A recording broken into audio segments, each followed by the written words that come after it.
Hello à tous, j'espère que vous allez bien. Je suis super heureuse de vous retrouver aujourd'hui avec une nouvelle vidéo avec comme thématique comment s'habiller quand on a 50 ans ou plus. C'est une vidéo qui m'a été demandée des centaines de fois, je pense, depuis le lancement de la chaîne et je suis heureuse ici de pouvoir répondre à cette question dans cette vidéo. Avant de démarrer, je vous rappelle que vous pouvez me suivre avec plaisir sur les réseaux sociaux, que ce soit sur Instagram ou sur Facebook. Donc sur Instagram, c'est plutôt là que je partage avec vous mes inspirations de look. Vous pouvez aussi suivre mon quotidien en story. Et sur Facebook, eh bien, c'est plutôt là que vous allez être tenu au courant des animations, des formations ou encore des activités de façon générale. On démarre donc tout de suite cette vidéo. Donc ici, comme je vous disais, c'est une vidéo qui m'a été demandée de nombreuses fois. Je n'ai jamais voulu la faire jusqu'à présent parce que ça ne fait pas spécialement partie de ma méthodologie et ça ne fait pas spécialement partie des valeurs entre guillemets que j'ai envie de partager ici parce que je pars du principe en fait qu'on s'habille comme on veut et que l'âge n'a absolument rien à voir dans l'histoire. Mais vous avez été tellement nombreuses à me poser la question que finalement je me suis dit qu'il y avait une réelle problématique derrière, un réel questionnement finalement, et j'avais justement envie de pouvoir vous aider ici avec quelques pistes de réflexion justement sur comment s'habiller finalement en fonction de son âge.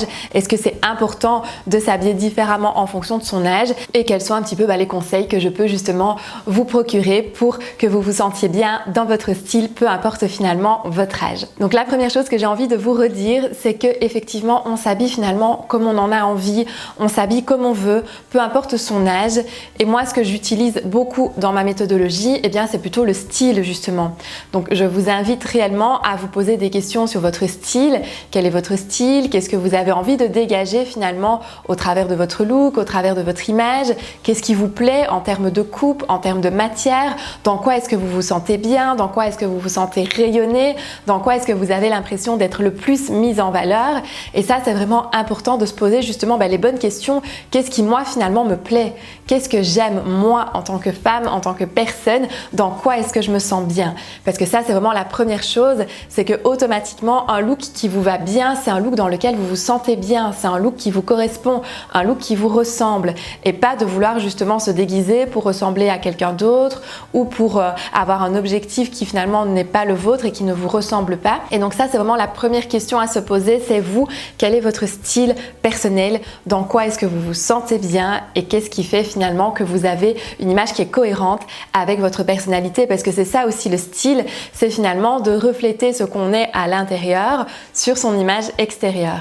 Et donc c'est pour ça que ça, c'est vraiment la première question, le premier questionnement, je trouve qu'il est intéressant et important de se poser. La seconde chose aussi, c'est de réfléchir un petit peu à sa morphologie, à comment est-ce qu'elle a peut-être évolué, comment est-ce qu'elle a peut-être changé, parce que je sais aussi que beaucoup d'entre vous se posent la question, parce que vous le posez aussi régulièrement sous mes vidéos, le corps change, le corps évolue, la morphologie peut un petit peu changer, un petit peu évoluer aussi avec le temps, surtout en tant que femme, il n'y a rien à faire, nous sommes sujettes aux hormones tout au long de notre vie et donc les hormones vont jouer un rôle aussi finalement sur notre morphologie, sur notre corps, sur notre rapport aussi à notre corps et à notre silhouette.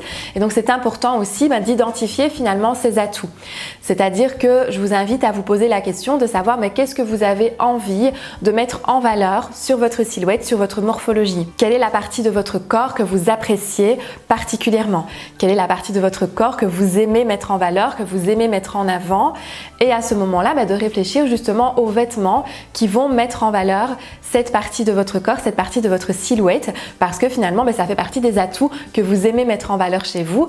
Et si forcément vous mettez en valeur vos atouts, ça fait en sorte finalement que vous allez vous sentir bien dans votre silhouette, bien dans votre morphologie, parce que ce que vous aimez chez vous sera mis en valeur tout simplement. À côté de ça, c'est intéressant aussi de réfléchir aux parties de votre corps peut-être qui vous complexent. Qu'est-ce qui finalement fait en sorte que sur votre silhouette, sur votre morphologie, sur votre corps, que cette partie-là finalement vous l'aimez un petit peu moins, que vous cherchez à la camoufler, que vous cherchez à la dissimuler, parce que c'est tout simplement une partie de votre corps avec laquelle vous êtes moins à l'aise. Donc attention, j'insiste toujours bien sur le fait que il y a toujours des parties sur notre corps pour chacune et peu importe son âge finalement. Il y a toujours des parties sur notre corps qui font que on est un petit peu moins à l'aise l'aise avec notre silhouette, qu'on a tendance à vouloir camoufler en priorité. Mais sachez aussi que ce n'est pas toujours le fait de camoufler une zone sur votre corps qui va la mettre en valeur. En général, quand on cherche à camoufler à tout prix, ce qu'on a plutôt tendance à faire, c'est à ajouter du volume ou à attirer l'attention de façon inconsciente bien sûr, parce que ce qu'on recherche à faire, c'est plutôt camoufler. Mais quand on cherche à camoufler, parfois on tombe un petit peu dans des travers où finalement on va épaissir sa silhouette, où finalement on va accentuer l'endroit en question. Et donc ici, c'est pas ça qui va spécialement mettre en valeur. Donc c'est important d'identifier finalement quelles sont les parties de votre corps qui vous complexent, mais aussi de réfléchir à comment finalement ces parties de votre corps peuvent être mises en valeur et pas camouflées à tout prix. Donc je prends par exemple l'exemple, si imaginons la partie de votre corps qui vous complexe, c'est au niveau des hanches, mais si vous portez quelque chose de trop long pour camoufler justement cette zone du corps, et bien finalement vous allez épaissir cette zone, vous allez lui apporter du volume supplémentaire et vous allez attirer l'attention à cet endroit-là plutôt que justement de mettre en valeur cette partie de votre corps. Donc ce n'est pas toujours camoufler non plus qui est la bonne solution, mais par contre se poser la question de savoir quelles sont les parties de votre corps avec lesquelles vous êtes moins à l'aise va vous permettre de pouvoir justement apprendre à les mettre en valeur en fonction justement de vos complexes tout simplement. Donc sachez une petite règle générale ici, c'est qu'on ne fait jamais de cassure horizontale à l'endroit qui nous complexe ou à l'endroit qu'on n'a pas envie justement de mettre en évidence. Donc une cassure horizontale, c'est une ligne, c'est une coupure si vous voulez sur la silhouette. Donc c'est-à-dire que imaginons vous êtes complexé au niveau du ventre, eh bien on ne va pas porter une blouse qui s'arrête pile par exemple au niveau du ventre, ou on va éviter le pantalon taille haute et la blouse rentrée à l'intérieur qui vient couper au niveau du ventre. C'est la même chose pour les hanches, on ne va pas porter une blouse qui justement couvre les hanches et qui s'arrête pile à l'endroit le plus large des hanches. C'est la même chose pour les cuisses, on ne va pas porter une jupe ou un short qui s'arrête pile à l'endroit le plus large des cuisses et ainsi de suite. Ici c'est vraiment la règle générale, on ne crée pas de ligne horizontale à l'endroit du corps qui nous complexe, tout simplement. Sachez aussi que tout ce qui sera coupe droite et fluide convient pour de nombreuses morphologies, de nouveau peu importe son âge finalement, et ça mettra toujours bien en valeur la silhouette plutôt que des coupes qui sont trop larges, qui sont trop amples, qui vont finalement épaissir la silhouette, qui vont finalement rajouter du volume. Et donc ici, tout ce qui sera droit et fluide sera en général très flatteur justement pour la morphologie d'une façon générale bien sûr. Comme je vous disais au tout début de la vidéo, c'est important d'identifier son style et de savoir dans quelle pièce, dans quelle matière, dans quelle coupe vous vous sentez vous à l'aise, qu'est-ce qui vous correspond finalement en termes de style. Et à côté de ça, c'est important aussi de pouvoir identifier ses objectifs. Donc c'est-à-dire qu'est-ce que moi j'attends de mon style, qu'est-ce que j'aimerais finalement sur mon style, qu'il soit un peu plus comment ou qu'il soit un petit peu moins comment. Et en fonction de l'objectif, eh bien vous allez adapter aussi les pièces de votre dressing. Donc par exemple ici, un objectif que j'entends régulièrement, c'est j'aimerais bien être un petit peu plus moderne ou j'aimerais bien avoir l'air un petit peu plus jeune par exemple. Eh bien ici, le but n'est pas de tomber dans un style qui est fashion victime, loin de là, mais simplement de se dire tiens, sur le look, comment est-ce que je peux apporter une petite touche de modernité? Ça peut tout à fait aussi être l'objectif d'avoir un style qui est plus féminin par exemple. Et là, à ce moment-là, eh bien, on va essayer d'avoir toujours une pièce plus féminine sur la tenue par exemple. Donc en fonction de son objectif, on va toujours essayer d'avoir une pièce minimum sur la tenue qui correspond à cet objectif. Donc si l'objectif c'est de la modernité, eh bien, on va avoir une pièce moderne. Si l'objectif c'est la féminité, eh bien, il faut au moins une pièce féminine sur la tenue. Si l'objectif c'est d'être plus élégante, eh bien, on va avoir au moins une pièce plus chic, plus élégante sur la tenue. Et c'est la même chose ici pour tous les objectifs finalement, c'est toujours d'essayer de se rapprocher de son objectif, mais en tenant bien sûr toujours compte de son style de façon générale et de son style principal bien sûr. Ce que je vous conseille aussi, c'est d'avoir dans votre dressing des basiques de qualité. Donc les basiques, j'en parle régulièrement sur ma chaîne. Pourquoi? Parce que c'est un petit peu le cœur central d'un dressing efficace. Si vous n'avez pas les bons basiques, vous allez avoir beaucoup plus difficile finalement à composer des looks qui sont efficaces et à apporter la touche de votre objectif sur votre style. Parce que si vous avez des bons basiques et que vous y ajoutez simplement la touche de féminité ou la touche de modernité ou la touche d'élégance, peu importe, eh bien ce sera beaucoup plus facile de construire son look sur base déjà de ces bons basiques. Et donc les basiques, on va plutôt les privilégier justement de qualité, et des basiques aussi qui sont avec des coupes actuelles. Donc c'est-à-dire que ici par exemple pour une chemise, eh bien on est plutôt sur une chemise un petit peu plus fluide ou un petit peu plus droite que la chemise très cintrée, très près du corps qu'on voit un petit peu moins ces dernières années. Tout comme le blazer, on sera plutôt sur un blazer qui aura une coupe aussi qui est un petit peu plus droite, qui ne sera pas spécialement trop cintrée. Maintenant, de nouveau, tout dépend aussi de votre morphologie, de ce que vous avez envie bien sûr de mettre en valeur aussi sur votre corps.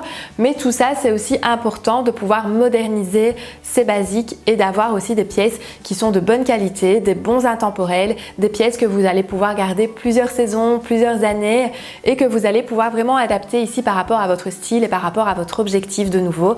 Et donc ça, c'est un petit peu le cœur même d'une garde-robe efficace. Et de nouveau, finalement, ça peut convenir aussi un petit peu pour toutes les tranches d'âge, finalement, d'avoir de bons basiques et des bonnes pièces de qualité. Ça, c'est quelque chose qui est important aussi d'avoir dans son dressing. Si ça ne fait pas partie de votre style ni de vos objectifs, je vous conseille aussi d'éviter les pièces ou les associations de pièces qui sont un petit peu trop classiques parce que ça aura tendance à toujours vieillir un petit peu. Donc par exemple, des associations très classiques, ça pourrait être le chemisier, la jupe plissée midi par exemple et l'escarpin. Là, ça fait une composition de look qui est assez classique et à ce moment-là, ça peut avoir un effet un petit peu vieillissant. À l'inverse, par contre, si vous dédramatisez entre guillemets le tout et que vous détournez les pièces pour les porter avec des pièces qui sont justement un petit peu plus modernes, comme rajouter par exemple un perfecto, porter la jupe plutôt avec le t-shirt qu'avec la chemise et avec une paire de bottines, et bien là tout de suite ça donne aussi une impulsion qui est un petit peu plus moderne, qui est un petit peu plus actuelle et qui peut être alors intéressante à utiliser en fonction toujours bien sûr de votre style et de vos objectifs. Ça c'est important bien sûr aussi de respecter vos goûts personnels. Ça pour moi c'est vraiment très important et c'est vraiment là-dessus que je travaille et ça fait vraiment partie de ma méthodologie de travailler sur les styles et aussi sur les objectifs pour avoir finalement un look qui vous ressemble et un look dans lequel vous vous sentirez bien. Donc pour résumer ici, comment s'habiller quand on a 50 ans ou plus, eh bien c'est justement d'apprendre à s'écouter et d'apprendre à justement pouvoir définir ce que vous avez envie, ce que vous aimez et ce dans quoi vous vous sentez bien, que ce soit au niveau du style ou que ce soit au niveau de la morphologie, au niveau des coupes de vêtements. Eh bien c'est important justement de savoir dans quoi vous allez vous sentir vous-même et dans quoi vous allez vous sentir bien. Donc quel est votre style, mais aussi quel est votre objectif, quelle est votre morphologie, qu'est-ce que vous avez envie de mettre en valeur et en évidence sur votre silhouette, sur votre morphologie, ou qu'est-ce que vous avez plutôt envie justement de dissimuler subtilement ou de camoufler subtilement parce que c'est des zones qui vous complexent un petit peu plus, toujours dans l'optique d'avoir des pièces et des coupes qui vont vous mettre en valeur plutôt que de vouloir cacher sa silhouette ou sa morphologie bien sûr. J'espère en tout cas que cette vidéo vous aura plu, j'espère que j'aurai pu vous faire passer justement le message que finalement l'âge a peu d'importance, que c'est votre style qui prime et que c'est votre personnalité qui doit être reflétée justement par votre look et que c'est important finalement d'apprendre à vous écouter pour savoir ce dans quoi vous vous sentez bien en tant que femme et j'espère en tout cas que cette vidéo vous y aidera. Si vous avez des questions, comme toujours, vous pouvez bien sûr me les poser juste ici en dessous en commentaire. J'y réponds toujours avec plaisir et ça me fait toujours plaisir de pouvoir échanger avec vous. Et nous, on se retrouve la semaine prochaine, comme chaque samedi, pour une nouvelle vidéo. D'ici là, je vous fais plein de bisous. Bye bye!